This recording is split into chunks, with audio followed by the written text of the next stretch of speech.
Delhi ED liquor కేసులో కవిత bail పిటిషన్పై ఇవాళ విచారణ కొనసాగుతుంది. కవితకు బెయిల్ ఇవ్వొద్దని ఈడీ వాదనలు వినిపించింది. ఈడీ జాతీయ దర్యాప్తు సంస్థ అని పీఎంఎల్ఏకు ప్రత్యేక చట్టం ఉందని కోర్టుకు తెలిపింది. నగదు లావాదేవీలు, కుట్ర ఈ రెండు అంశాలు లిక్కర్ కేసుకు వర్తిస్తాయని వాదించింది. కవిత పాత్రపై, లిక్కర్ స్కామ్ కుట్రపై ఆధారాలు ఉన్నాయని, సుప్రీంకోర్టు కవితకు అనుకూలంగా ఎటువంటి ఉత్తర్వులు ఇవ్వలేదని వాదించింది. నిబంధనల ప్రకారమే కవితను అరెస్టు చేశామని ఈడీ తెలిపింది.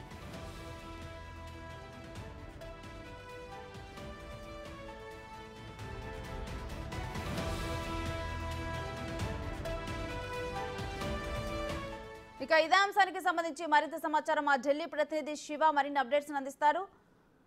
శివ, ఈ రోజు వాదనలు ఏ విధంగా కొనసాగాయి? రేణు మరి కాసేపట్లోనంటే కవితకు సంబంధించి ఢిల్లీ లిక్కర్ స్కామ్ కేసు సంబంధించి ఈడీ తరఫున వాదనలు కొనసాగుతున్నాయి. కొద్దిసేపటిని ఈడీ తరఫున జోహర్ హుస్సేన్ తన వాదనలు వినిపిస్తున్నారు. అంటే కవిత అరెస్ట్ అనేది చట్టబద్ధంగా జరిగింది, నిబంధనలకు ఉల్లంఘనకు ఎక్కడ గురి కాలేదు, కవితకు వ్యతిరేకంగా తమ వద్ద ఆధారాలు ఉన్నాయని ఈడీ అంటుంది. మరోవైపు ఢిల్లీ లిక్కర్ పాలసీలో తమకు అనుకూలంగా మార్పులు చేసినందుకు 100 కోట్ల ముడుపులకు కవిత సర్దుబాటు చేశారని, కవితకు వ్యతిరేకంగా నిందితులు అప్రూవర్లుగా మారిన సందర్భంలో వారు ఇచ్చిన వాంగ్మూలం ఆధారంగానే కవితను అరెస్ట్ చేశామనేది ఈడీ తమ వాదన వినిపిస్తుంది. మహిళ అయినంత మాత్రాన బెయిల్ ఇచ్చే అవకాశం కానీ మినహాయింపు కానీ లేదంటూ కూడా ఈడీ న్యాయమూర్తి కావేరి బవేజకు తెలియజేశారు. లిక్కర్ కేసులో కవిత పాత్రపై ఈ రోజు కూడా వాదనలు ఈడీ విధించబోతోంది. ఈడీ వాదనలు కంప్లీట్ అయిన తర్వాత కౌంటర్ గా మరోసారి వాదనలు వినిపించేందుకు తమకు అవకాశం ఇవ్వాలంటూ కూడా కవిత తరపున న్యాయవాది నితీష్ రాణా నిన్న వాదన సందర్భంగా కావేరి బవేజకు తెలియజేశారు. ఇక ఇప్పటికీ ఢిల్లీ లిక్కర్ స్కామ్ సంబంధించి సిబిఐ కేసులో బెయిల్ పిటిషన్ పై వాదన పూర్తయిన తర్వాత బెయిల్ పిటిషన్ పై తీర్పును మే 2వ తేదీకి రాజధాని కోర్టు న్యాయమూర్తి కావేరి బవేజ రిజర్వ్ చేశారు. అయితే ప్రస్తుతం కవిత తిహార్ జైలు జ్యుడిషియల్ కస్టడీలో ఉన్నారు. ఇటు సిబిఐ గానీ ఈడీ గానీ రెండు కేసుల్లో కూడా కవిత జ్యుడిషియల్ కస్టడీలో తిహార్ జైల్లో శిక్ష అనుభవిస్తున్నారు. కానీ ఎట్టి పరిస్థితుల్లో కవితకు బెయిల్ మంజూరు చేయొచ్చు. బెయిల్ మంజూరు చేయడం ద్వారా సాక్ష్యాలను తారుమారు చేసే అవకాశం ఉంటుంది.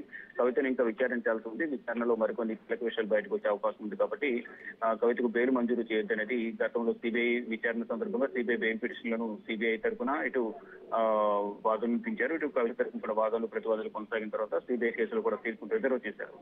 మే 2వ తేదీన తీర్పును వెలువరించబోతున్నారు సిబిఐ కేసులు. ఇక ఈడీ కేసుకు సంబంధించి కూడా సుదీర్ఘంగా 3 రోజుల నుంచి కవిత కేసుకు సంబంధించి ఈ వాదనలు ప్రతివాదనలు కొనసాగుతున్నాయి. ఈ రోజుతో ఈడీ వాదనలు ముగిసిన తర్వాత మరోసారి కవిత తరఫున వాదనలు కొనసాగే అవకాశం కనిపిస్తోంది.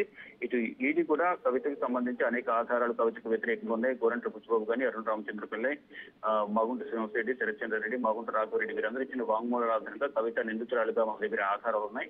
ఈ బ్యాంక్ ట్రాన్సాక్షన్ సంబంధించి కానీ, ఇటు శరత్చంద్ర రెడ్డికి సంబంధించి భూమికి సంబంధించి ఆర్థిక లావాదేవీలు ఏవైతే ఉన్నాయో 2021లో నవంబర్, జూన్ లో 14 కోట్లు తీసుకోవడం కానీ, జాగృతి సంస్థకు 80 లక్షలు ఇవ్వడం కానీ వీటన్నిటికి సంబంధించి ఆధారాలు అయితే ఉన్నాయి. ఈ ఆధారాలన్నీ కూడా మా దగ్గర ఉన్న నేపథ్యంలో కవితకు ఇప్పుడు బెయిల్ మంజూరు చేయడం ద్వారా సాక్షులను ప్రభావితం చేసే అవకాశం ఉంది. కాబట్టి కవితకు బెయిల్ మంజూరు చేయొద్దు అనేది ప్రధానంగా ఈడీ తన వాదన ద్వారా తెలియజేయబోతుంది.